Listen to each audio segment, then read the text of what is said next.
This is the Everyday AI Show, the everyday podcast where we simplify AI and bring its power to your fingertips. Listen daily for practical advice to boost your career, business, and everyday life.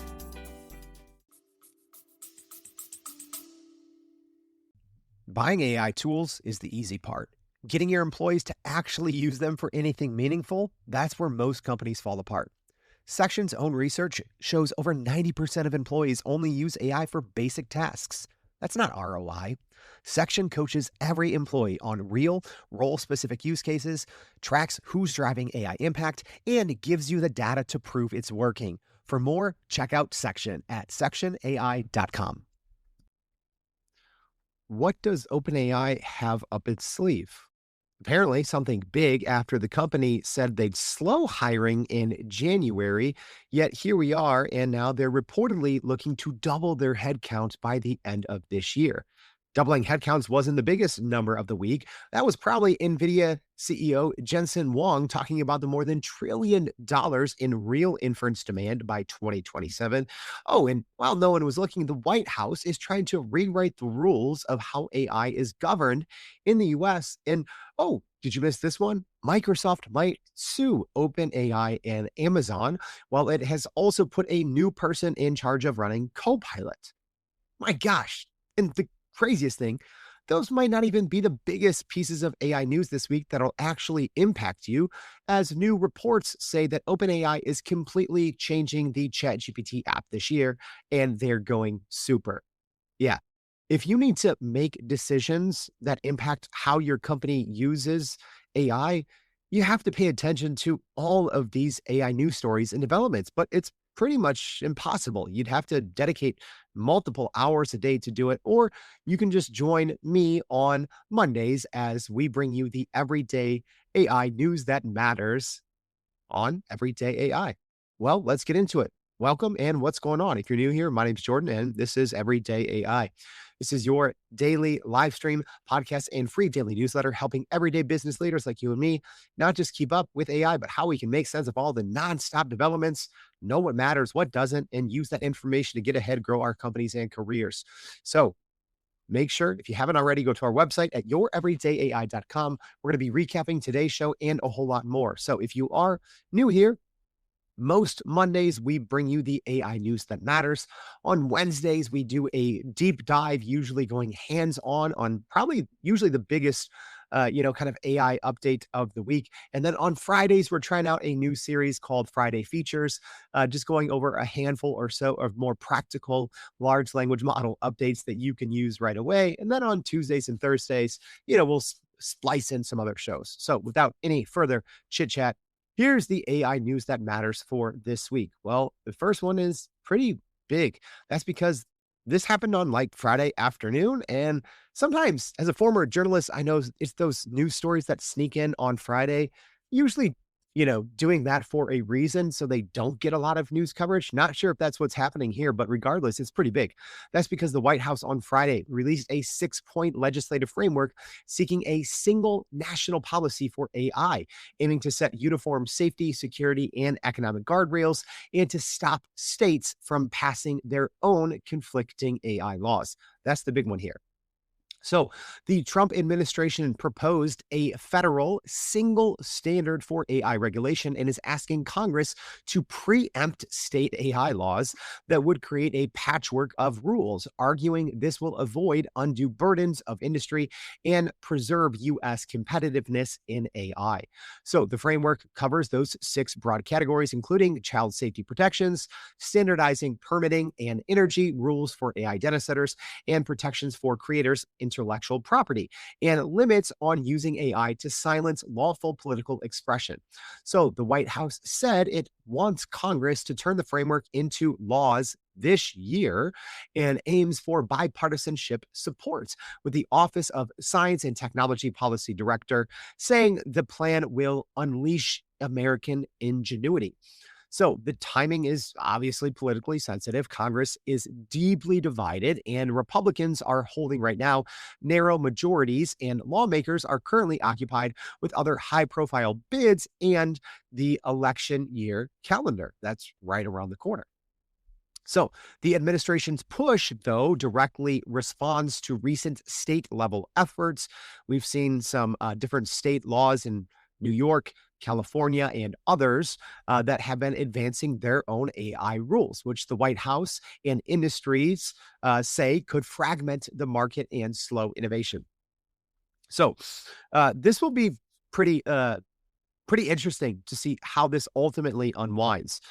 So here's kind of the nutshell of how it's all gone since this the kind of state versus federal debate on AI first rolled out.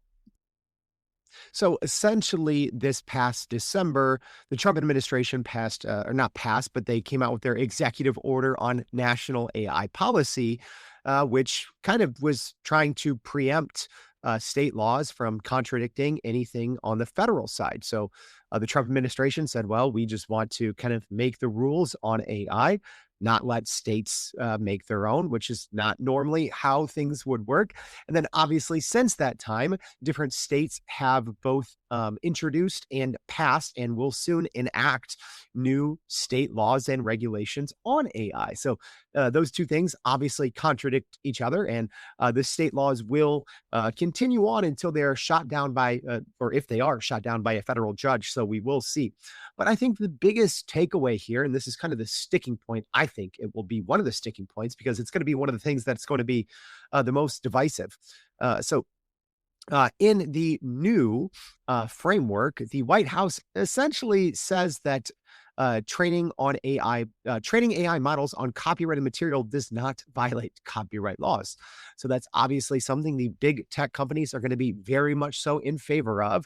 But pretty much everyone else is going to be against this. So that's why I don't necessarily expect anything in here to become law, because that would have to be passed by a very divided Congress, right? So I do have a very brief background of reporting, on Illinois and, some congressional politics way back in the day. So I know how slow these things go.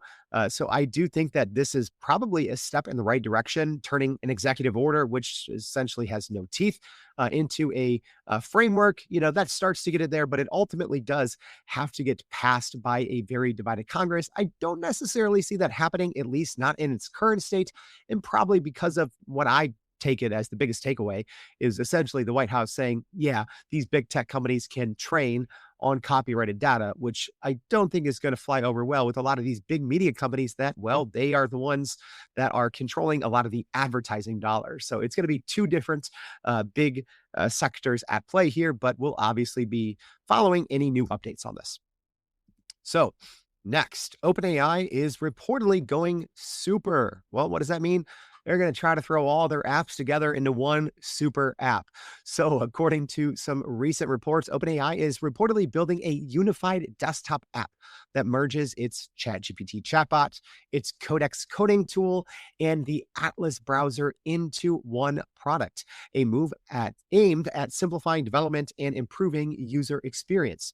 So the reported plan would bundle ChatGPT, Codex, and Atlas into a single desktop application with the goal of just making it easier for users to come in and share their information, get better outputs, and reduce product fragmentation. So the Wall Street Journal first reported the bringing all of these together into one. And the company executives confirmed the initiative internally, saying the company had been spreading efforts across too many apps and stacks and needs to simplify. So that's according to a memo from applications head Fiji Simo. Fiji did also, I asked on one of her tweets if she was kind of confirming that this is happening, and she did at least like that tweet from me, so she didn't confirm it, but it seems like this is actually going to happen, which is great. It's something I've actually been telling people at OpenAI and advocating for. Like, I actually love the way that Anthropic does it in their desktop app. They have their chat, their co-work, and their Claude code. So this is what I think is a step in a great direction for OpenAI.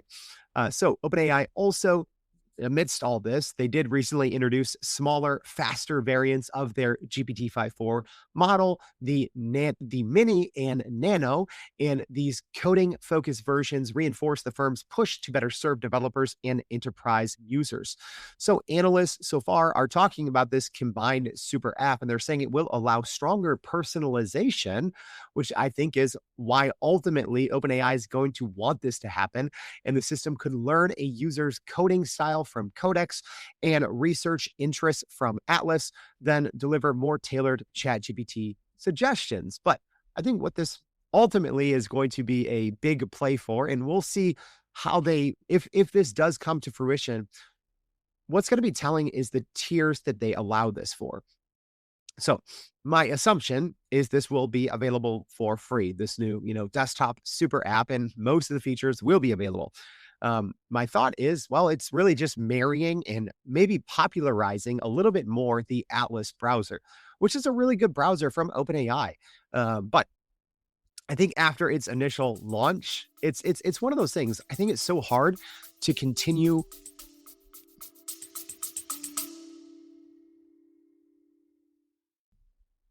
Here's a harsh truth. Your company is probably spending thousands or millions of dollars on AI tools that are being massively underutilized. Half of companies have AI tools, but only 12% use them for business value. Most employees are still just using AI to summarize meeting notes. If you're the one responsible for AI adoption at your company, you need Section. Section is a platform that helps you manage AI transformation across your entire organization.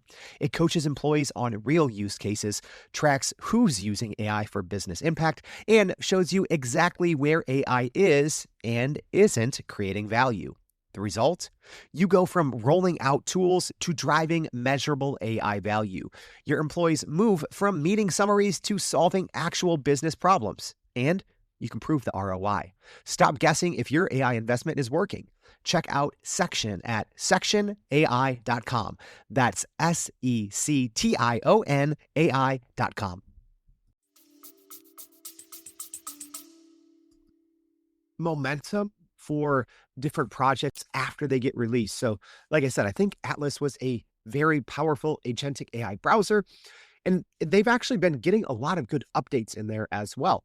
But it seems like over the last few months, some other kind of products, maybe even Codex, has taken away maybe some of the spotlight from ChatGPT's Atlas browser. So I do think and assume that they'll be rolling this all out to all users. But the main thing is actually, I think, going to be for ads. Right.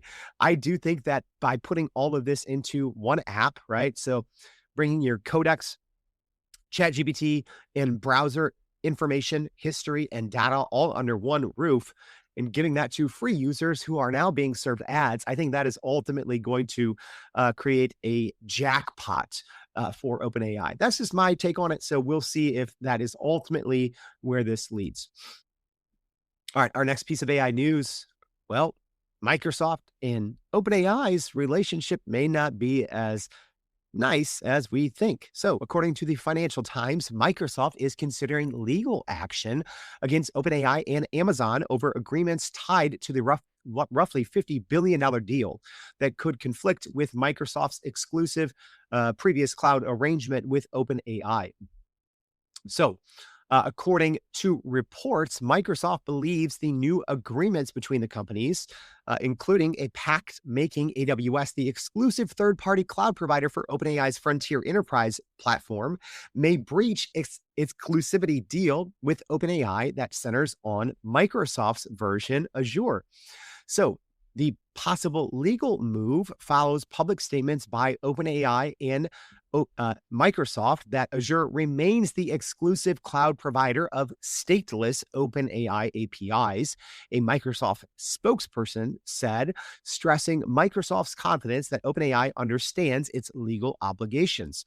So the core dispute is whether OpenAI can offer this new frontier program via Amazon Web Services without violating the Microsoft partnership clause that requires OpenAI's models to be accessed through Azure. So, financial scale and timing make this particularly high stakes. So, the Reuters summary of the Financial Times article links the agreements to a package of deals worth about $50 billion, raising competitive and contract risk across the cloud market. So, Microsoft executives reportedly view the AWS frontier approach as likely inconsistent with the spirit, if not the letter, of their contract, and say they prefer to resolve the matter in talks, but are prepared to sue if necessary. So, OpenAI and Amazon did not immediately comment to Reuters, and Microsoft emphasizes it will enforce its contractual rights if breached. So, yeah, this is going to be one of those kind of continue to, munch on the popcorn as OpenAI and Microsoft's once very tight knit partnership does start to, go in other directions. So they obviously still have a lot of ongoing business together, right?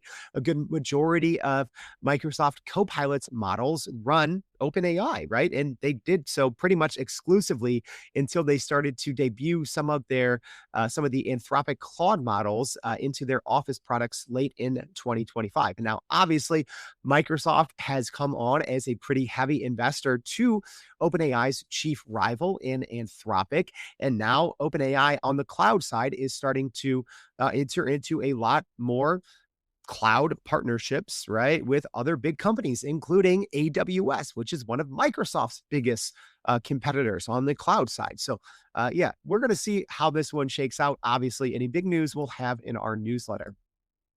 All right. Well, 50 billion might sound like a lot of money, but how about $1 trillion in real money? Well, that's the amount that NVIDIA CEO Jensen Huang says NVIDIA will see in real AI demand. So he highlighted that 40 million fold increase in compute over 10 years, which is, not a misprint. 40 million fold increase in compute over 10 years. So that came from Jensen Huang at the NVIDIA GTC conference, where he did announce that number that grabbed so many headlines, because I think a lot of people are talking about, AI, is there really actually money out there? Or is it just all these, circular financing deals? Well, Jensen Huang said, how about $1 trillion actual dollars through 2027. So aside from that big number that grabbed headlines, Huang also officially unveiled the Vera Rubin platform that was introduced as the new integrated stack with Rubin GPUs, Vera CPUs, and a new Groq 3 LPX inference accelerator designed to run model queries. So yeah, NVIDIA had that kind of acqui-hire of the Groq technology. That's Groq, right? The inference company, not Grok, the XAI chatbot. So NVIDIA claims up to 35 times higher inference throughput per megawatt versus prior generation hardware. So Huang framed the core economics of what's happening right now in the AI world. He said data centers have fixed power budgets, so tokens per watt is a new critical measure for companies to focus on. So NVIDIA claims that Vera Rubin delivers roughly 5 times the revenue per gigawatt compared with Blackwell, and Groq-equipped racks deliver much higher tiers. So Huang predicted token pricing tiers from free to about $150 per million tokens, and said every engineer will likely receive an annual token budget, signaling a change in how companies budget for AI compute. So aside from all those chips and numbers and all that fun stuff, NVIDIA also had some other announcements. We covered a lot of them in our newsletter, but probably one of the ones that's going to continue to be talked about a lot is, well, they launched NemoClaw, which is their secured version of OpenClaw for building agent-based personal and enterprise AI. So NemoClaw pairs OpenShell security and has deploy options, including a 13-cent an hour instance on NVIDIA's Brev console and an open GitHub repo for self-hosting. You do need a Windows PC with a decent NVIDIA chip to go that option. Also, NVIDIA also showed off new advancements in robotics, space use cases, robo-taxi rollouts with partners projected across 28 markets by 2028. Disney trained robot demo and the Vera uh, Rubin module that's planned for orbit, illustrating NVIDIA's push beyond data centers. All right. Our next piece of AI news, yeah, a big shakeup at one of the biggest companies in the world. And, well, its leader is kind of out. Well, kind of, not really, but still kind of, at least when it comes to the day to day operations of Microsoft's Copilot. So, Microsoft announced an executive reorganization that unifies consumer and commercial Copilot efforts and refocuses key leaders to new areas. So, Microsoft is consolidating part of its consumer and commercial Copilot efforts into a single unified program to create a more cohesive assistant across business and personal use. So, Jacob Androy will lead the Copilot experience across both commercial and consumer products and will report directly to Microsoft CEO Satya Nadella, taking responsibility for design, product, and engineering. So this change makes Andro accountable for aligning Copilot's features, look, feel, and roadmap across different customer segments after years of separate teams and very inconsistent features. And well, maybe the bigger news in all of this is the movement of Mustafa Solomon. So he is still the Microsoft AI CEO and will shift his time away from leading Copilot on the consumer and enterprise side, and instead will focus on building Microsoft's own AI models that they're hoping will kind of lead them to super intelligence. So he will reportedly remain involved in day-to-day operations and retain a dotted line connection to Andro. So Nadella framed the reorg around four connected pillars: the Copilot experience, the Copilot platform, Microsoft 365 apps, and AI models, with the goal of moving from multiple products to an integrated system that is simpler and more powerful for customers. There's also a new Copilot leadership team that will obviously include Andro, Ryan Roslansky, Perry Clark, and Charles Lamanna, as they will lead the different platforms under the new umbrella. So this shift, I mean, it's pretty big because this is Microsoft kind of acknowledging that their current approach, well, it just wasn't working, whether it's from a personnel or how they just structured this internally. And it is kind of them acknowledging that having separate consumer and business Copilot experiences failed to just work, right? So if you didn't know this, I think most people use the enterprise or the business version of Microsoft Copilot, which is, integrated into their operating system. But there was the consumer version of Copilot, which looked very much like, well, if you've used the product before, was very much similar to Inflection AI. And that's Microsoft kind of acqui-hired that company. So it had two very just different looks, different designs, different feels. It worked two very different ways, which I always found confusing. And I think a lot of people did as well. So we'll see if this new move, improves kind of what Microsoft is hoping to accomplish here. And Solomon's move is to focus on model also raises immediate questions about future leadership for Edge, Bing, MSN, and Microsoft's advertising businesses, which had which had previously reported to Solomon and were tied to prior Bing to Copilot efforts. So yeah, a lot of shakeups happening at Microsoft. All right, but the biggest news when it comes to staffing is not actually Microsoft kind of reorging and having a new person run its Copilot flagship. It's probably actually what OpenAI is doing as a company. And that's because we heard back in January from CEO Sam Altman that the company was going to drastically slow down its pace of hiring. Well, maybe not so much anymore.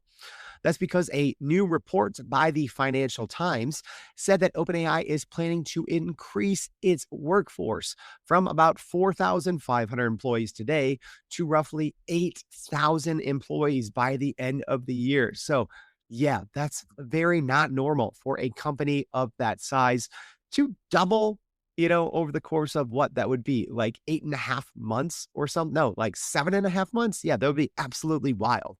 So the hiring drive is notable because it does run counter to broad tech industry layoffs that are happening right now.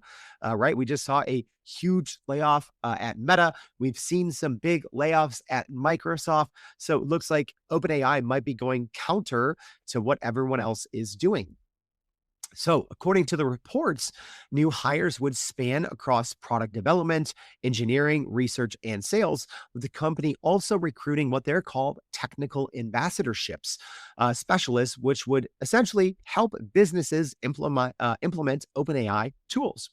So the ramp up appears aimed at strengthening OpenAI's competitive position against its other big competitors, including Anthropic and Google, which have started to gain traction from different parts of OpenAI's kind of pie that they had dominated, since early 2023 and 2024.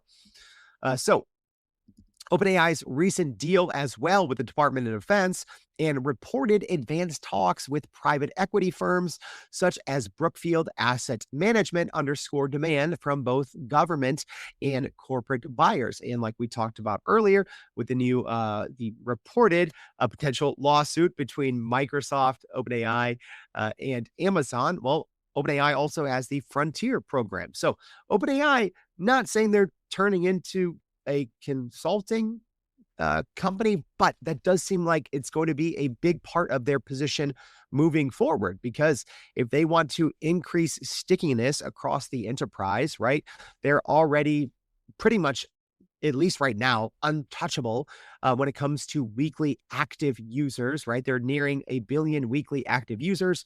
No one else is really close to that. But if they want that to stick in the enterprise, well, they're going to need enterprises to actually understand how to use them, right? This is something that, we've been doing at Everyday AI for companies. And it's surprising, that companies, even larger multi-billion dollar revenue companies, still don't really know the basics of using, the enterprise version of ChatGPT because it changes so often. So a pretty big shift here between, OpenAI potentially completely reshaping and going into just one big super app to now, well, they're saying they're going to almost double headcount. So this is a pretty big statement from OpenAI, especially since we heard in January they're going to slow down hiring. And there's been all this talk out there on, Anthropic catching up, Google catching up, and a pretty bold statement here from OpenAI saying, yeah, we're going to quite literally double down, bring all of our main products under one roof, and their advertising business is really picking up as well. All right. Yeah.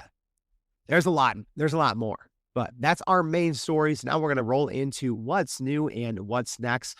Kind of our bullet point roundup of all the other stories, some of them big, some of them rumors, some of them smaller updates, but we're going to cover them all quick bullet point. And remember, we might be covering some of these things in a little bit more depth, either on Wednesday as we do our AI at Work on Wednesdays, or on Friday as we go over our Feature Friday.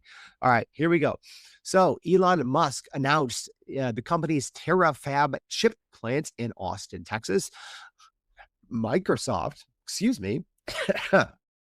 still fighting the sickness, y'all.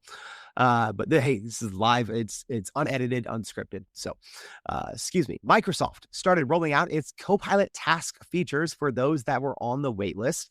HSBC is considering 20,000 job cuts as AI reshapes back office work. Groq is reportedly working on a Groq computer, their version of Perplexity's personal computer, which is kind of just OpenClaw. Claude Code released scheduled tasks. Yay, but only on the cloud, not on the desktop. Next, Perplexity's agentic computer browser landed on the iPhone. We actually went over that this past Friday on our Friday feature show. Google AI Studio, some pretty big updates. They released an updated full stack experience inside Google AI Studio. OpenAI is reportedly in late-stage talks for a $10 billion enterprise AI joint venture. Um, NVIDIA unveiled their Nemo Claw agent runtime. Manus released My Computer, which is their version of OpenClaw. Lovable released a general purpose agent, so not just in the coding game anymore. Claude Code added live channel integrations for Telegram and Discord. So again, very similar to OpenClaw, you can start chatting with Claude Code in Telegram or Discord. Supermicro execs were charged over alleged NVIDIA chip smuggling to China. Pretty big news there. OpenAI built a near real-time monitor that reviews internal coding agents' thoughts and actions. Microsoft released their MAI Image 2, which did pretty good on the Arena AI charts. Google's Stitch relaunched as an AI native software design canvas. It is really good. I've been enjoying using the new update. Google expanded their personal intelligence across Search, Gemini app, and Chrome. Anthropic is hiring a specialist to stop AI-guided chemical and explosive misuse. Talk about a concerning job description if you ever see that one on the internet, right? Nothing to be afraid of there. Codex added sub-agents for parallel clean workflows. I've been loving using the new sub-agents in Codex, FYI. Anthropic rolled out Dispatch for remote control on iPhone. I've been enjoying that too. When it works, we went over that this past Friday, if you missed that. Next, Meta signed a $27 billion AI infrastructure deal with Nebius. ChatGPT gained right actions for Google and Microsoft apps. NVIDIA confirmed it's restarting manufacturing of a China-tailored variant of its powerful AI chips. Google DeepMind hired Bridgewater's chief scientist. Andy Jassy, Amazon AWS CEO, said AI could double AWS revenue to $600 billion. Two dictionary companies sued OpenAI. Anthropic also got sued by the music conglomerate BMG because they said Anthropic allegedly used copyrighted lyrics. Midjourney released their V8 Alpha. So in Google's AI Studio, you can now mix built-in tools such as search and maps with your custom functions in one request. Atlassian laid off 1,600 employees, or about 10% of their workforce, to fund AI. OpenAI released GPT-5.4 Mini and Nano. Those aren't in the ChatGPT app. Those are more for developers, although ChatGPT or OpenAI did update ChatGPT's model picker. I'm not the biggest fan, but I think I'll get over it. Minimax launched their M2.7 model and agent on the API and platform. Mistral AI released both their open source Mistral Small 4 and they launched their Forge program, which allows for enterprise model training. Anthropic made their 1 million token context generally available for Claude backend and Claude Code. Anthropic published a new study about what 81,000 people want from AI. And Python tooling company Astral joined OpenAI as part of the Codex team in the latest acquisition, acqui-hire. All right, that was a lot. So, like I said, if you can't keep up with this every single day and you just need to know what is the AI news that matters, that's what we do here on Mondays. Give it to you. No BS, no marketing, a little fluff from me telling you what I think of it, but I hope this is helpful. If it was, tell someone about it. So thank you for tuning in. If you haven't already, please go to youreverydayai.com. Sign up for the free daily newsletter. Thanks for tuning in. We'll see you back tomorrow and every day for more Everyday AI. Thanks, y'all.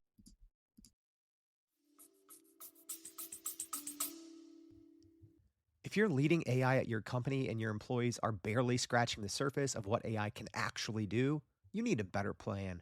Section coaches employees on real role-specific use cases, tracks adoption across your entire organization, and helps you prove the ROI to your CEO, your board, or whoever's asking. That's the job. Section helps you do it.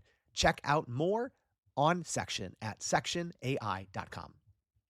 And that's a wrap for today's edition of Everyday AI. Thanks for joining us. If you enjoyed this episode, please subscribe and leave us a rating. It helps keep us going. For a little more AI magic, visit youreverydayai.com and sign up to our daily newsletter so you don't get left behind. Go break some barriers, and we'll see you next time.